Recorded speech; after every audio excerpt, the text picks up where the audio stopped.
Please subscribe to my channel. Om Shri Krishnaaya Paramatmane Namaha. अथ द्वितीयोऽध्यायः सांख्ययोगः। संजय उवाच तं तथा कृपयाविष्टम् अश्रुपूर्णाकुलेक्षणं विषीदन्तमिदं वाक्यम् उवाच मधुसूदनः। श्रीभगवानुवाच कुतस्त्वाकश्मलमिदं विषमे समुपस्थितम् अनार्यजुष्टमस्वर्ग्यम् अकीर्तिकरमर्जुन। क्लैब्यम् आस्मगमः पार्थ नैतत्त्वय्युपपद्यते। क्षुद्रं हृदय दौर्बल्यं त्यक्त्वोत्तिष्ठ परन्तप। अर्जुन उवाच कथं भीष्ममहं संख्ये द्रोणं च मधुसूदन। इषुभिः प्रतियोत्स्यामि पूजार्हा वरिसूदन। गुरून् हत्वा हि महानुभावान् श्रेयो भोक्तुं भैक्षमपीह लोके।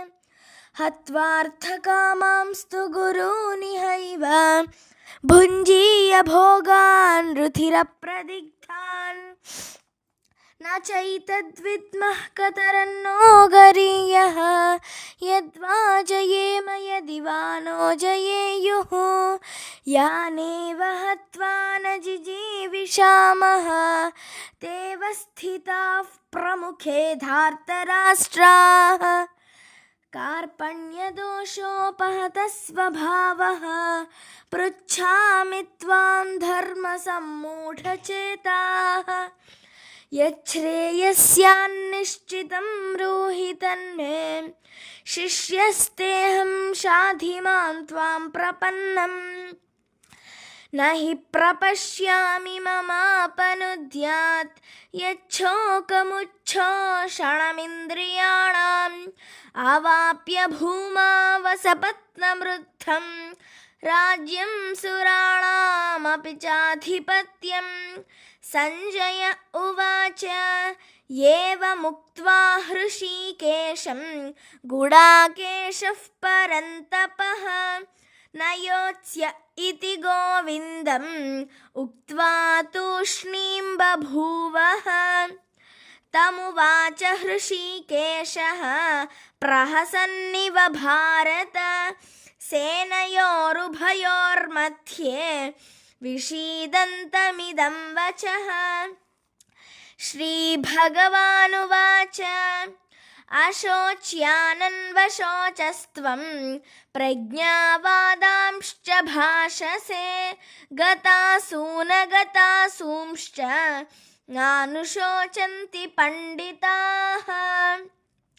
न त्वेवाहं जातु नासं न त्वं नेमे जनाधिपाः न चैव न भविष्यामः सर्वे वयमतः परम्।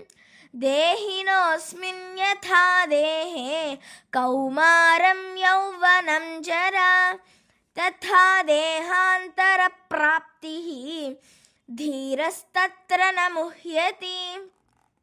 मात्रा स्पर्शास्तु कौन्तेय शीतोष्णसुखदुःखदाः आगमापायिनो नित्याः तां स्थितिक्षस्व भारत। यं हि न व्यथयन्त्येते पुरुषं पुरुषर्षभ समदुःखसुखं धीरं सोऽमृतत्वाय कल्पते। नासतो विद्यते भावः नाभावो विद्यते सतः उभयोरपि दृष्टोऽन्तः त्वनयोस्तत्त्वदर्शिभिः। अविनाशि तु तद्विद्धि येन सर्वमिदं ततं विनाशमव्ययस्यास्य न कश्चित् कर्तुमर्हति। अन्तवन्त इमे देहाः नित्यस्योक्ताः शरीरिणः अनाशिनो प्रमेयस्य तस्माद्युध्यस्व भारत य एनं वेत्ति हन्तारं यश्चैनं मन्यते हतम् उभौ तौ न विजानीतः नायं हन्ति न हन्यते न जायते म्रियते वा कदाचित् नायं भूत्वा भविता वा न भूयः अजो नित्यः शाश्वतोऽयं पुराणः न हन्यते हन्यमाने शरीरे।